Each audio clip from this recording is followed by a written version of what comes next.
did you find that presentation? I think it was to the point. It didn't tell something extra, it didn't skip anything. It was, I think, perfectly designed for what shareholders asked for. The questions mostly asked were related to the presentation. Each and everything was answered. It wasn't too long, wasn't too short. I think it was the perfect presentation given according to what the company does and what the shareholders have questions in their mind.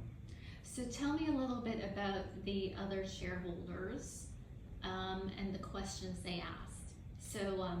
So you mentioned earlier that the company was surprised to see someone as young as you attend an AGM. Why do you think that is?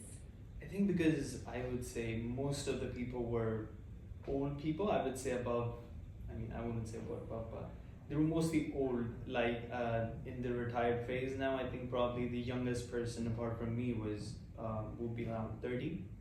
So they saw a 20-year-old come late, typical Gen Z thing, sat at the back, didn't ask questions. After the meeting, I took the annual report, and when they came out, I met Mr. David because all of the other... David Robbie? Yes, correct. So one of the non-executive directors, right? Exactly, yeah. So everyone was quite busy, but Mr. David, he was amazed, David Robbie, he was amazed to see a 20-year-old. He wanted me to attend other AGMs, and I told him about T, that we are doing AGMs. You're attending different AGMs, I'm attending different, so we're on an AGM journey. We're documenting the whole process for everybody, especially Gen Zs. So he was quite interested in learning why a 20-year-old would come to the AGM. You know, you've got a lot of stuff to do on a Tuesday, why are you here? But I told him that we are on a journey to make investing easy for Gen Zs and the younger generation. This is what he aims for. So he was quite interested, and I would say amazed to see a 20-year-old attending an AGM. Excellent. So Fahad, you had sent some questions to the company in advance on my behalf.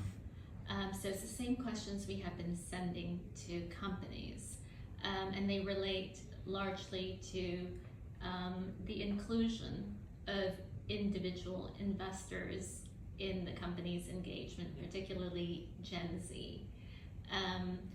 So can you just tell us generally about the reply that the company provided you? Sure. So we had 4 questions, 3 of them which were relating to how Gen Zs are important towards investing in the UK. They didn't have a satisfactory answer for that.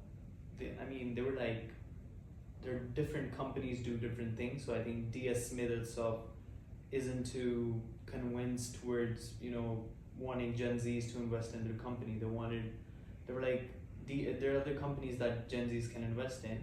So we had 3 questions related to Gen Z and 1 question in general, which was how does the company DS Smith would want to improve and empower individual investors, for which they had an answer in the email as well as when I met Mr. David, that the company has a lot of stuff to do and they would not want to waste shareholders' money, which I would say was a very good point that you raised. They don't have to waste the shareholders' money in educating people about personal finance or investing. So I think this portrays an image that they care about the shareholders' money. They would not want to waste it on something that is not related to DS Smith, or something that would not bring a good return to the company. So I think for 3 of the Gen Z questions, they didn't have a satisfactory answer, but for the last question, which was related to, in general, finance and empowering individual investors, I think he gave a pretty good answer, and I can say that the company itself is taking care about the shareholders' money. Great.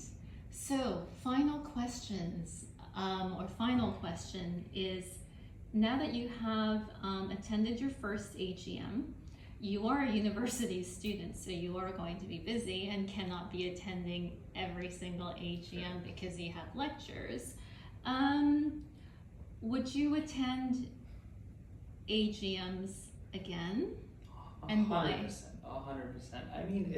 It's an amazing experience. You get to know new people. You go, someone that has a tons of more experience than you, someone who's been in different companies, has seen all the highs and lows. You're basically learning from them. there's no chance of you failing